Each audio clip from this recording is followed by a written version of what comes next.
আচ্ছা, এরপরে আমরা 11 দিয়ে 51কে গুণ করলে কত হয় সেটা দেখব। 51 গুণন 11। আমরা এটা খুব সহজে করব কিভাবে। এখানে আমরা 5 লিখব, মাঝখানে আমাদের যে সংখ্যাটা সেটা না লিখে আমরা 51টা জাস্ট এভাবে লিখব। মাঝখানে কি সংখ্যা হবে? 5 আর 1 যোগ করলে যেটা হবে সেটাই 6। তাহলে কি সেমভাবে আমরা 52কে 11 দিয়ে গুণ করি, তাহলে কি হবে? 5 2, দুইটা সংখ্যা যোগ করলে কি 5 আর 2 যোগ করলে 7, তাহলে এখানে 7 হবে। ওকে, এবার কি করব? 53 গুণন 11, তাহলে এখানে 5 বসাবো, এখানে 3 বসাবো। 5 আর 3 যোগ করলে কত? 8, এটাই আমাদের রেজাল্ট।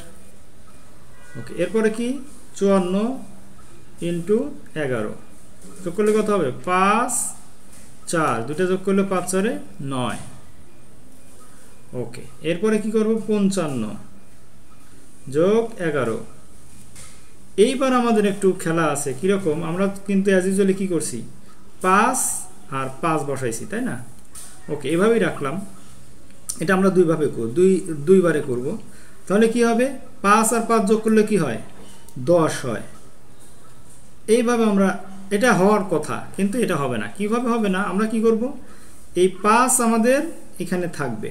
ওকে, এরপরে 5 আর 5 যোগ করলে 10, 10-এর কি হবে? 0 হবে। হাতে থাকবে কত? 1। ওই 1 আর 5 যোগ করলে কি হবে? 6, তাহলে 605। আচ্ছা, এরপরে আরেকটা করে দেখি। 56 ইন্টু 11 সেমভাবে কি হবে? প্রথমে আমাদের 6 হবে, 6 5-এ যোগ করলে কি? 11-র 1, হাতে থাকবে কত? 1, 1 আর 5 যোগ করলে 6, এই 616। 57টাও করে ফেলি। 57 ইন্টু 11 কি হবে? এই 7 এখানে বসাবো,